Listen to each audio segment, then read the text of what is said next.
Tervetuloa taas tänne Leffahullu-podcastin pariin. Nyt arvostelussa on Now You See Me, Now You Don't, eli tämän Suuri puhallus -elokuvasarjan 3. osa. Tämä 3. osa sai melko pienen markkinointikampanjan ja moni ei edes tiennyt, että nyt tämmöinen leffa on tulossa, ennen kuin se leffa oli jo teattereissa. Leffa sai myös melko lyhyen teatterikierroksen ja sen takia se jäi itseltäkin väliin ja mä katselin sen kotona. Ja nyt puhutaan vähän, mitä mieltä mä siitä olin. Mutta totta kai ensin täytyy mainita, että hei, jos katsot YouTubesta, pistä peukku, jos tykkäät tästä, pistä kanava tilaukseen, muistutukset kellosta päälle. Näet aina, koska tulee uutta sisältöä. Ja totta kai se auttaa myös kanavaa, kun olet tilannut sen. Eli kiitos kaikille kanavan tilaajille. Jos haluat muuten auttaa ja tukea kanavaa, niin Leffahullu YouTube-kanavan jäseneksi voi liittyä. Kanavan jäsenet muun muassa näkee videoita ennakkoon, saavat nimensä johonkin päin videoa ja jakson kuvauksiin, ja näin pystyt näyttämään, että olet kanavan jäsen, kanavan tukija. Oikein iso kiitos kaikille kanavan jäsenille ja tukijoille. Nyt itse arvosteluun. 10 vuotta edellisen esiintymisensä jälkeen The Four Horsemenin täytyy tehdä paluu uutta keikkaa varten.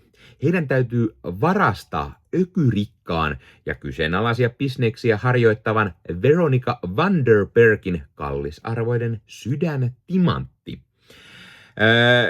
Sillä koska 10 vuodessa tämä nelikko on hajonnut ja kukin on lähtenyt omille teille, kun yllättäen tämmöinen salaperäinen silmäorganisaatio kokoaa heidät uutta missiota varten. Jesse Eisenbergin näyttelemä J. Daniel Atlas pyytää ensin tämmöisiä nuoria maagikoita apuun tehdäkseen suuren tempun ja nöyryyttääkseen tätä timanttikaivoksen isoa pamppua. Ja totta kai sitten tämä Four Horsemen tulee mukaan kokonaisuudessaan. Itse asiassa spoileri, ehkä voisi sanoa Five Horsemen, koska sieltä tulee molemmat naishahmot mukaan. Siinä missä kakkososa jätti Isla Fisherin esittämän Henry Reevesin väliin, niin tässä hän tekee paluun. Ja onkin mukava nähdä aina Isla Fisheria, ja varsinkin kun hän ei siinä kakkososassa ollut mukana. Ja niin sen lisäksi tämä Lizzie Kaplanin Lula tulee mukaan menoon, joka nähtiin siis kakkosessa korvaamassa tämä Henry Reeves. Ja totta kai siis mukana on myös Woody Harrelsonin esittämä Merritt McKinney. Harrelson on aina mahtava missä tahansa roolissa, niin oli myös mukava nähdä. Ja James Francon Jack Wilder myöskin mukana menossa. Ja onpa sitten myös Morgan Freemanin Thaddeus totta kai tässä mukana. Kukaan ei oikeastaan näistä tee kauhean erikoisia roolisuorituksia. Ne jää ehkä vähän tasolle. Tässä kiinnostavinta on ehkä tämä uusi kolmikko, mikä tähän tulee, nämä uudet nuoret taikurit, jotka tässä on. Dominic Sesson, Justice Smithin ja Ariana Greenblattin esittämä Bosco, Charlie ja June, jotka niinku idolisoi tätä Four Horsemen, jotka on sen takia aloittanut tämän niinku taikurihommat ja tämmöiset heist-hommat, ryöstökeikat, niin kun ne päätyy mukaan tähän uuteen tehtävään, niin se on ehkä se kaikkein kiinnostavinta, mitä tässä leffassa on. Rosamund Pike näyttelee tämän leffan pahista Veronica Vanderbergia. Rosamunda Pikeista tulee mieleen semmonen James Bond-leffojen semmonen pahis tai joku sarjakuva, semmoinen oikein yliampuva sarjakuva pahis, varsinkin koska hän on todella hölmö semmoinen aksentti. Myös hänen lukalinsa muistuttaa vähän semmoisia Bond-leffojen pahisten luolia, jossa sitten pahis pitää tukikohtaansa. Ja koodilla Leffahullu 15 saat nyt 15% alennusta Bad Record Storesta. Eli Bad Record Store on tämmöinen verkkokauppa, josta voi käydä ostamassa itselleen fyysistä mediaa. Eli tykkäät sitten elokuvista ja sarjoista tai vaikka CD-levyistä, vinyyleistä tai C-kaseteista, niin Bad Record Store on sinulle juuri oiva paikka, josta voit ostaa nämä fyysisenä hyllyyn itsellesi. Sivustolta löytyy esimerkiksi kaikille leffadikkareille mielenkiintoisia julkaisuja. Sieltä löytyy leffoja esimerkiksi, mitä ei enää välttämättä muualta löydä, koska ne painokset on aikaa sitten myyty loppuun. Sieltä löytyy mukavasti pohjoismaalaisia julkaisuja tai Suomi-julkaisuja, eli sellaisia, mitkä moni varmasti haluaa hyllyynsä ja tykkää keräillä. Ja sieltä löytyy oivaan hintaan kaiken näköistä mukavaa leffaa ja löytyy 4K:na, löytyy Blu-rayna, löytyy DVD:nä, ihan mistä sitten formaatista itse tykkäät. Ja kuten sanottua, myös jos dikkaat esimerkiksi musiikista, vinyyleistä, CD-levyistä, C-kaseteista, niin Bad Record Storesta sellaisia löytyy. Ja kun käytät koodia Leffahullu15, saat sen 15% alennusta. Ja kun vielä menet YouTuben puolelta, tuossa kuvauksissa alta näkyvän linkin kautta sinne Bad Record Storeen, niin sitten vielä meikäläinenkin hyötyy siitä jotain. Eli kannattaa ihmeessä käydä tuon linkin kautta, ja sitten kun käytät siellä sen koodin Leffahullu15, niin saat sen 15% alennusta. Eli mikä sen mukavampaa pikkualennus, kun käyt ostamassa itsellesi hyllyyn omaan leffakokoelmaan lisää täytettä. Eli kipin kapin katsomaan sinne, ja Bad Record Storesta on tulossa myös esittelyvideota, eli mitä kaikkea mukavaa sieltä sivustolta löytyy, joten pidä Leffahullu YouTube-kanavaa silmällä, niin lähiaikoina sinne varmasti sellainenkin ilmestyy.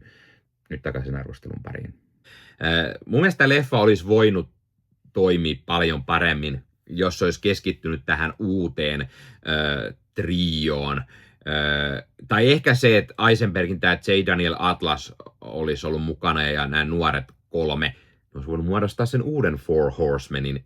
Nyt tässä leffassa on jopa 8 taikuria, kun on niin kuin se alkuperäinen nelikko, siihen lisätään 1 hahmo, ja sitten tulee viisikko, ja sitten tulee vielä 3, niin aika paljon liikaa hahmoi, niin tästä syntyy kyllä aikamoinen soppa. Ja elokuva jättää osan hahmoista aikataustalle, ja ne ei oikein pääse edukseen.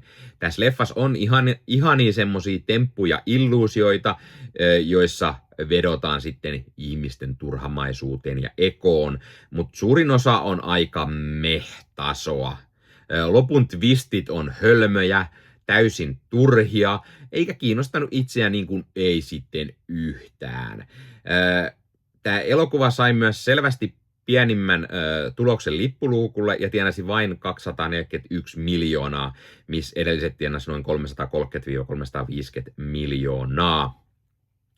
Mutta jonkun verran kuitenkin tienannut, ja juttu on myös, että 4.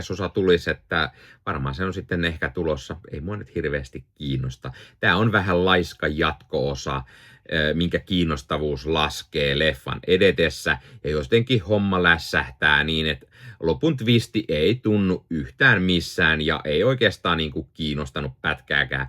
Sitä ei todellakaan osaa ehkä arvata, mutta aika laiska lopetus, eikä oikein niin kuin lähtenyt koko leffakaan. Eka osa on selkeästi paras, josta mä pidin niin kuin eniten, mutta tää vähän vaan jää semmoiseksi tarinallisesti ja jotenkin sellainen, että ei nyt oikein lähteä. Tässä oli hyviä juttuja, mutta se ei ole vaan oikein, kun kaikki ei kantanut kokonaisen leffan vertaa. Teknisesti leffa on paikoin todella hyvä. Kameratyöskentely on toimivaa, osa näistä silmänkääntötempuista toteutettiin tosi kekseliästi kameran edessä ilman ehkä suurempia tietokonetehosteita, joissa on sitten käytetään tietenkin vähän enemmän. Lavasteet on ihan hienot, etenkin taikatemppuja täynnä oleva tämmöinen linna, joka nähdään leffan alkupuolella, on todella vaikuttava ilmestys erinäköisineen taikahuoneineen.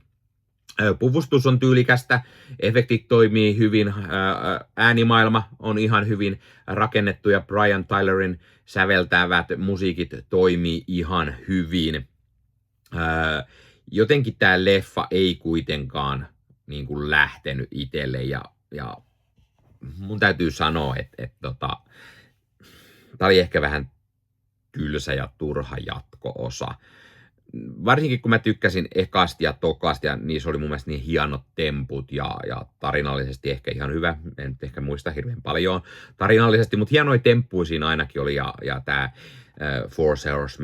Four Horsemen nelikko toimii tosi hyvin, mutta nyt kun niitä hahmoja on yhteensä se 8, niin niitä on aivan liikaa. Ne jää toistensa jalkoihin, eikä oikein niin kuin pääse toimimaan. Varsinkin nämä alkuperäiset Four Horsemen tai Five Horsemen, niin ei oikein toimi. Ne uudet hahmot toimii paljon kiinnostavammin.